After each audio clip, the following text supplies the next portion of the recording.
The beauty of tracking is in the story it tells, not just on giving you hard information, number of visits, and you say, well, that's good or that's bad.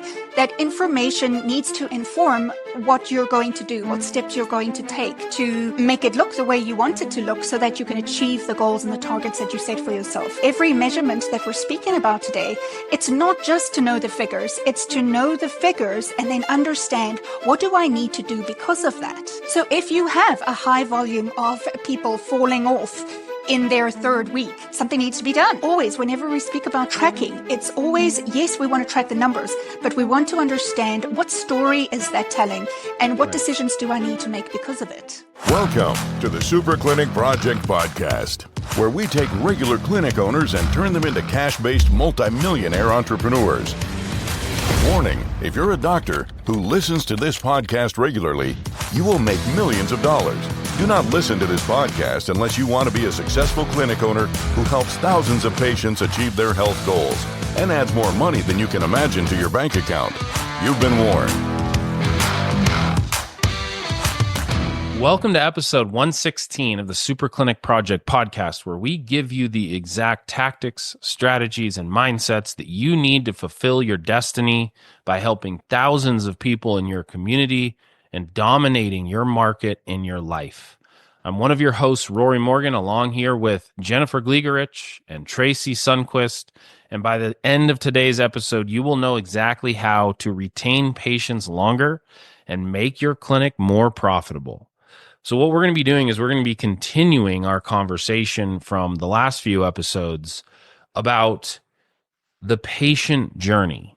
And in the last couple episodes, we talked about the patient journey as far as the lead flow perspective and the lead conversion perspective. But then there's two more core functions in your business. Those functions would be fulfillment, actually delivering what you promised them when you were converting them, and then retaining patients and reselling patients. That's the back end of your business, getting referrals, right? So those are two more functions that we're going to discuss today. I think we can move through this one pretty quickly. Yeah, I want to talk a little bit about why the fulfillment journey is so important. Obviously, that's the name of the game, right? To get patients in, we sell them, and then boom, we give them our service, right? Because that's what they're paying for. But it should be more than just for the patient's point of view. I'm going to the doctor and I'm having my doctor visit, or I'm getting adjusted. Patients need to feel a little bit more connected to their journey and care so they commit to the care plan. One of the biggest complaints we get from our client doctors is about fall off, retention, or they just don't seem committed, or they won't just do everything that I've asked them to do. There's a lack of understanding or even trust on the patient's part that you're getting them to an end goal. So when we're building this funnel, which is what we've been talking about this entire time, taking them down this funnel, the funnel doesn't stop when they're sold. It continues the entire life cycle of that patient. So what you want to do is get patients out of that Groupon mindset, that experience. Well, I can just go somewhere else. One doctor is just the same as another. You want to build a valuable experience. Med spas in particular have a really hard time with this. They will make themselves a commodity, competing just on price. It's not a journey to the patient that comes in of renewal with a supportive team of professionals who know, like them, and want them get to their end goal. That's not how the patients feel. I'm just going to get here. I'm going to get something, and hopefully I'll finally get what I want. And so everything we're talking about is not just changing our mindset as far as the fulfillment journey goes internally in the clinic, but also the mindset of the staff. You should start having benchmarks through that fulfillment journey with the patient. Let's say it's a med spa and they're coming to get dark spots removed. If you're using laser, there is a period of time. Sometimes it's 1 to 2 weeks.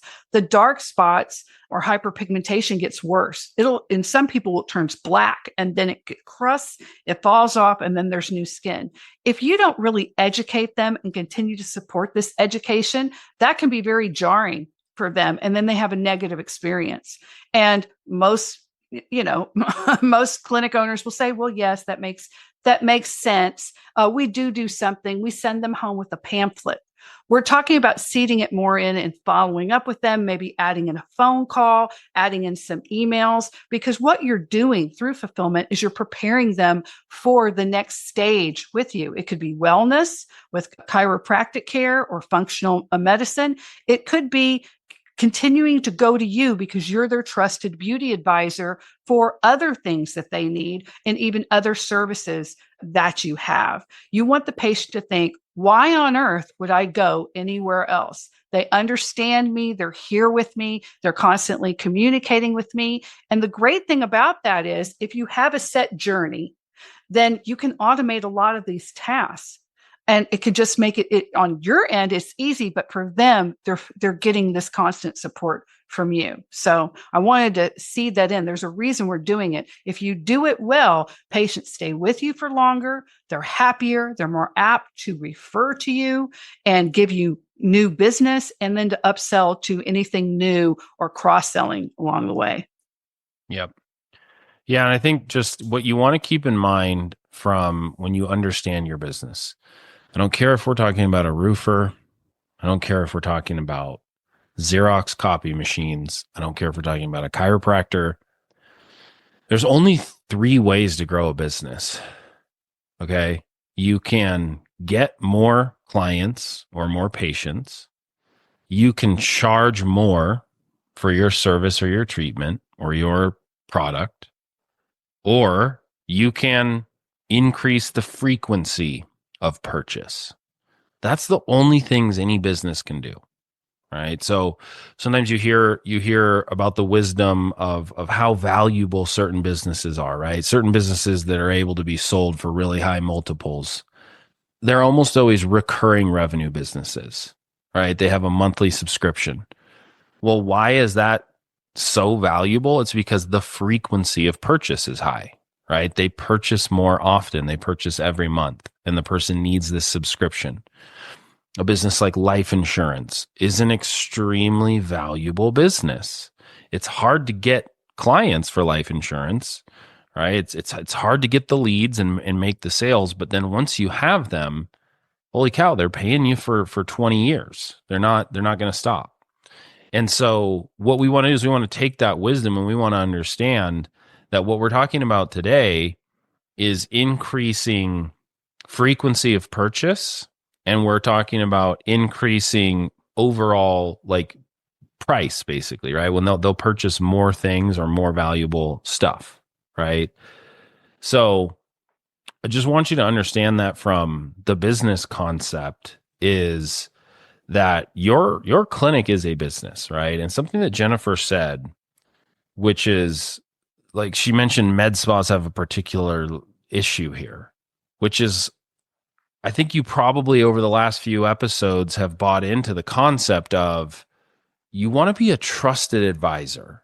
You have to you don't want to be selling a service or a treatment or just some one-off product.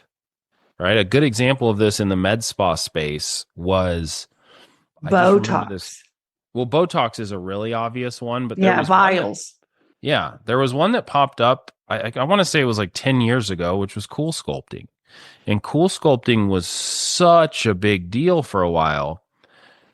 But what clinics did is they just sold Cool Sculpting treatments, right? And so when Cool Sculpting was new and it was trendy, they made a lot of money.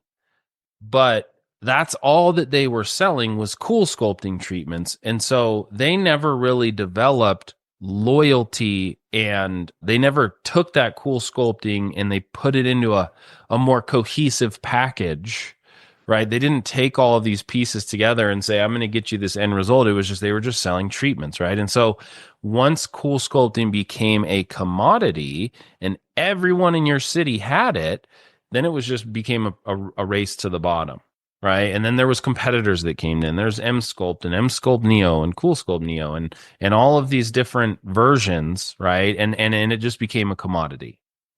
And so the point is you want to be a trusted advisor. And so what we're going to make the point of today is, okay, you probably get that for the sales process, but you have to continue that into your fulfillment process. How do you maintain the trusted advisor positioning as you're delivering the service. You can't transition from, okay, now I sold this thing perfectly. But now I'm just going to transition to, okay, show up and get your service and goodbye. Right. And I want to add in when Rory is talking about and cool sculpting is a race to the bottom because they only did one thing. We are not talking about making your business more complicated and getting multiple core offers. Like, oh, now I'll do cool sculpting and then I'm going to open up a post office box because those people come in all the time and then I'll be your travel agent. No, yeah, and those sell are complicated. pizza too. And sell pizza too, right? Or I'm going to do all these other things. I'll add in, I'll add in med spa stuff or whatever. These are all ancillary things to get to the core offer of what you're selling, which is a thinner, happier you, as long as it's the same core offer. So I want to say that so people don't get confused and say, but you always tell us, one core offer. So I did want to bring that one up. Yeah. And it might be just to give people an example so they can kind of drive this home. We can do the same example. We can do it for chiropractic. We can do it for neuropathy. We could do it for all sorts of things. But with the cool sculpting, it's like, okay, you've got the cool sculpting treatments, but is that all that person needs? Right. So it's like, okay, we're going to do the M Sculpt Neo or the cool sculpting or whatever. We're going to do the body sculpting, right? That's going to give you that immediate fat loss, right? But you're also going to need a nutritional plan, right? So we can provide the nutritional plan. You're also going to need probably like maybe some lymphatic drainage, right? And then maybe that would move into like a weight loss, or excuse me, like a maintenance, like, red light every once a month to just keep things going, right? And it's like, so these are all complementary and you can package it up, right? And so, I think Rory, something that we see here quite often when we're taking people through the program is that initially when chiropractors or doctors start, they get very focused on taking new patients through their process. And what can even happen there is even though they're making more revenue from new patients, you can see that the organic revenue starts to drop because there's less focus on what they have already, the database that they have already, and they shift that focus to new. But you kind of need to see it as almost like a 2-bucket system. The one bucket, you need to maintain that healthy, organic existing client base, and you need to top that up with enough new patients so that you can sustain your growth over the long term. If you don't do that, you're literally leaving money on the table because when you take the foot off your gas, if you stop offering value to existing patients, they'll go somewhere else. You're not the only one in town. You're not the only one flashing, fantastic offers in front of them. They have a ton of different options. So you need to make sure that you're there, that you're visible, that you communicate, and that you run several different initiatives through the course of a 12-month period. Yeah, 100%. So let's kind of get into what are you actually tracking for your fulfillment so that you can actually say, we're doing a good job of fulfilling, or we're missing what people's expectations are. They're not happy with the results, or they're less than satisfied, right? So the first thing would be actual patient compliance. Okay, so very simply, are people completing their care plan? And you should have an actual percentage, right? What percentage of people complete the recommended treatment protocol, right? If it's 36 visits, if it's 5 visits, whatever it is, right? Are people completing it? And you should have a percentage of completion, right? Now, you might be tracking something like average number of patient visits right now. What that is you're tracking patient compliance, okay? Average patient visits is going to be like, I get why people track that, but it's a little bit removed from understanding your business as 4 core functions and understanding that, like, I'm selling them something specific. Are they completing the specific thing that I sold them? And so just to talk about that, it would be easy to have just a spreadsheet, and to have each patient name when they're sold on the program, and then each week of the program, and then you just put an X or a number 1 into each week. And then if they don't come that week, There's not a 1 in there.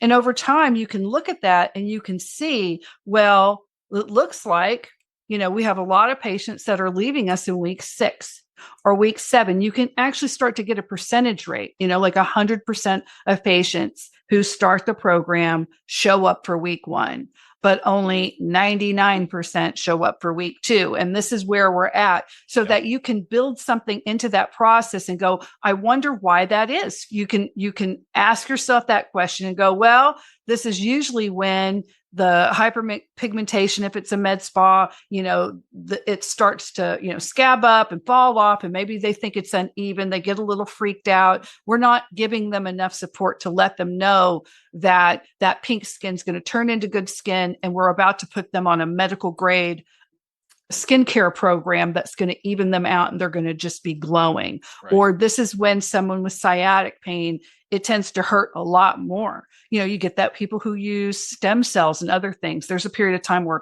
they're actually in a lot of pain, but it means it's working. If you're not consistently reinforcing that, this too shall pass and the other side is so great, you need to keep on coming back, then they're just going to go, this sucks, I don't want this. Yep. And if you don't have the data, you don't know. You can only guess. Yep. Yeah. And so when you track that and you start to see, oh, it's week 6 or it's week 3, right? Maybe it's like, maybe that's just when people really start to experience pain relief, right?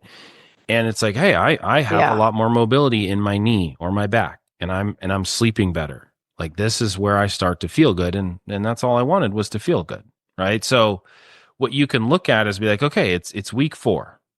So what you can start to do is be like, okay, what we need to do then is we need to start implementing specific education. So every single person that comes in on their 8th visit or whatever it is during week 3, we take them through a specific 3-minute presentation telling them, here's what you should expect. You're going to start feeling better. You're going to start sleeping through the night. You're going to be noticing a lot of pain relief.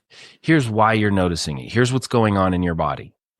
And then you can take them through and you can start to pre-frame and educate that as this happens, what you need to do is you need to continue through for a couple more months to make sure that the body completely heals. Because not experiencing pain doesn't mean you've solved the root cause. It just means you've gotten rid of the symptoms, right? And so you keep re-educating. So you do that on visit 8 and you do it on visit 11, whatever it is, right? Depending on your business. And you have like pre-scripted talks that you give people. And then all of a sudden people stop dropping off in week 4. Right. And that's how you do it. But you have to see that. So those are called activation points. And you have to understand, well, the people that stick with us do these things, right? And so you could maybe implement a survey that reminds them, right? Where it's like they took the survey at the beginning and they rated themselves as a 9. And then you take the survey in week 4 and they rate themselves as a 3 on the pain scale, and you can celebrate them and you can say, this is why we do this. And guess what? If you keep doing this, you're going to stay at a 3 or below, and we're going to get you down to a 0, right? And so you can pre-frame all of this stuff when you start tracking. Okay. So the next stat that I would say is LTV, lifetime value. Very simple. How much is each patient worth to me? Right? This is one number. This is like, $4,127.62, right? This is an average over a long period of time. You're probably tracking something right now like PVA, patient visit average. Again, this is another thing that I understand why people track it, but it doesn't as closely relate. Your $65 patient visit average doesn't as closely relate to the functions of the business, right? It doesn't track exactly back to what you sold them, and are they actually following through with getting what you sold them, right? And so what I would suggest is you don't put as much focus on PVA as you put on LTV. And I'm reminded again how just that the tracking, the beauty of tracking is in the story it tells, not just on giving you hard information, number of visits, and you say, well, that's good or that's bad. That information needs to inform what you're going to do, what steps you're going to take to make it look the way you want it to look so that you can achieve the goals and the targets that you set for yourself. Or every measurement that we're speaking about today, it's not just to know the figures, it's to know the figures and then understand, what do I need to do because of that? Right? Yes. So if you have a high volume of people falling off in their third week, it's something something needs to be done. Right? It's something you need to see to, because you're never going to hit the long-term value, not going to make them worth over $4,000 if they stop seeing you in week 3. So always, whenever we speak about tracking, it's always, yes, we want to track the numbers, but we want to understand what story is that telling, and what decisions do I need to make because of it? And I just want to break in and say, we have guests here on Super Clinic Project Podcast, and two of the guests, I'm thinking Stephanie Hayes, who is an absolutely brilliant exit business strategist, and she works with a lot of clinics. Tom Dillon of Frac Finance. Both of them, when they come in and you're actually wanting to exit, this is exactly the numbers that they're going to be asking you to do. That, I was actually stunned, I guess I'm a little bit removed from exits now, but it's the same thing that we're telling you. These are the numbers that put you into a position of strength as an owner to where you can really make actionable decisions, but also too, the people that are going to be helping you see if your business is actually a profitable, worthy thing that you're working on. You're trying to build something where you can exit or you can sell that has value. These are the numbers that those people are going to be looking at, or they're going to ask you about. And in both of the cases, they too will come in and say, well, based on this data, we think you need to drive this in your business. It's all the same thing. It's not like we're all doing different things in our little things. It's all closely related. So no matter who you go to, whether it's a finance person, an exit strategist, or a strategy company like us, it's all the same thing, because this is what matters. Yep. Those are going to be the first 2 questions a business buyer is going to ask. What's the lifetime value of a client? And what's it cost you to get that client, right? So lifetime value we just talked about, and we talked about client acquisition cost in our previous episode. If it costs you $1,000 to get one and your lifetime value is $980, you're not profitable, right? Like, you can measure all of this stuff. So a business buyer is looking at an investment, right? I am investing. I'm going to have to pay money to get this business. The numbers are going to tell him how long it's going to take to earn his money back or her money back, right? If it costs you $500 to get a client, and then all of a sudden, but that client's worth $6,000, I'm going to make my money back a lot faster, right? It's a good investment. So that's what we're at. Okay, so the next 2 things you want to track in fulfillment are 5-star reviews. So you want to track 5-star reviews, and 5-star reviews are going to tell you want to actually have a percentage. How many people give us a 5-star review? The next thing you want to track is video testimonials, right? So we talked a little bit about activation points.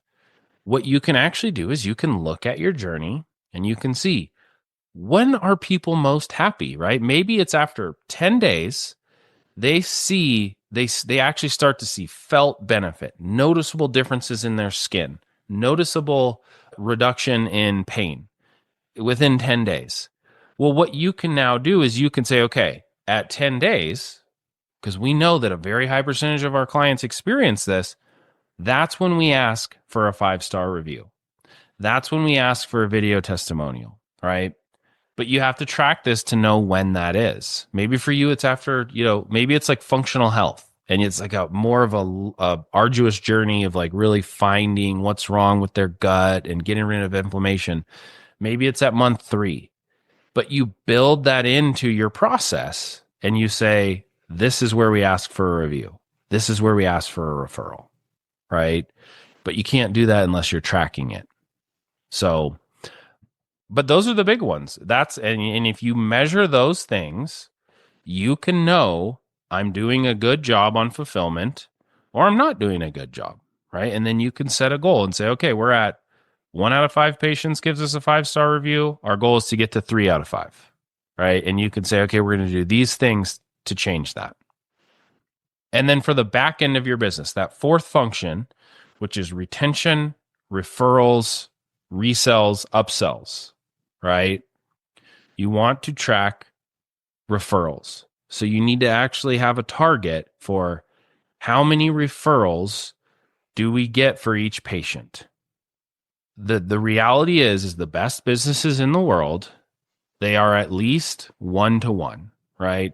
The goal for every business, and this is possible, is that each client or patient or customer gives you on average at least 1.1, just a little bit more than 1. Why is that the magic number? Because your business will keep growing without doing marketing. You won't have to do advertising and go out and find new patients. Your business will keep growing because on average, each patient gives you at least 1, just a smidge more than 1.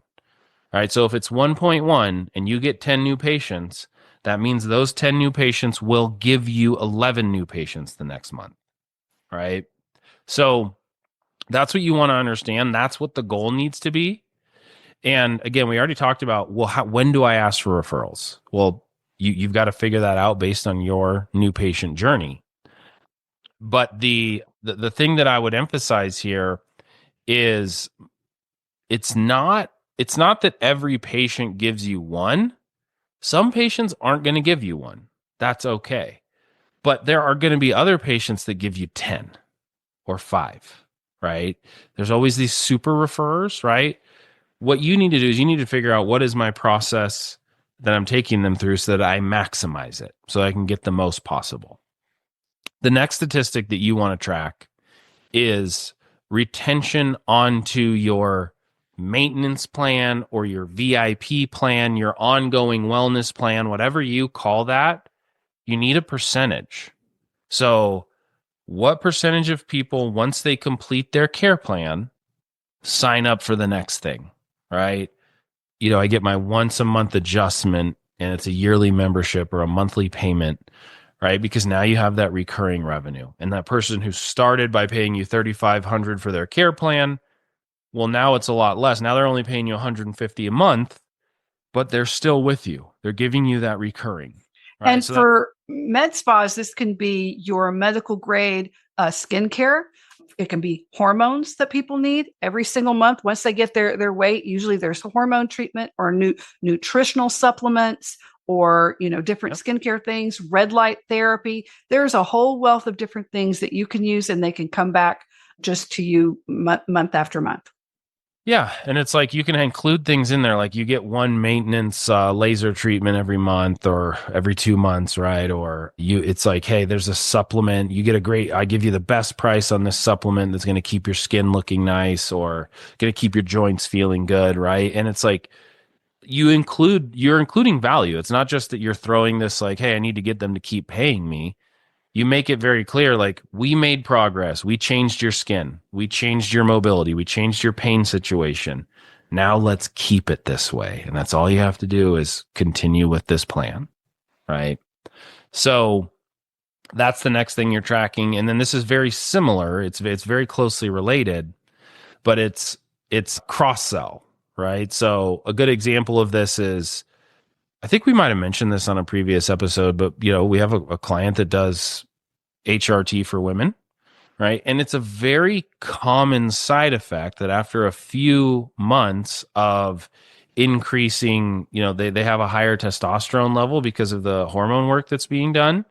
They might start noticing a little extra body hair, right? Like maybe it's kind of like, it's faint, but I almost have like a little bit of a mustache, right? So she's cross-selling laser hair removal, right? Or, I have more leg hair than I used to have. So she's cross-selling that. And that's a cross-sell, right? And so you can pre-plan this stuff out and make this very systematic. And ultimately what this allows you to do is have a business where you can hire an employee and it's like, here is your job. You manage this part of the process. You are responsible for these metrics that we are tracking, right? And so you have a business that is an asset instead of a business that is a job. Anything else to add, ladies? No, that's it. I think we got it really good for fulfillment. I'm excited. Awesome. Okay. Well, with that being said, I want to remind everyone that the fee for listening to this podcast is that you do have to refer a friend. Please email a friend. Let them know, hey, you got to listen to this podcast.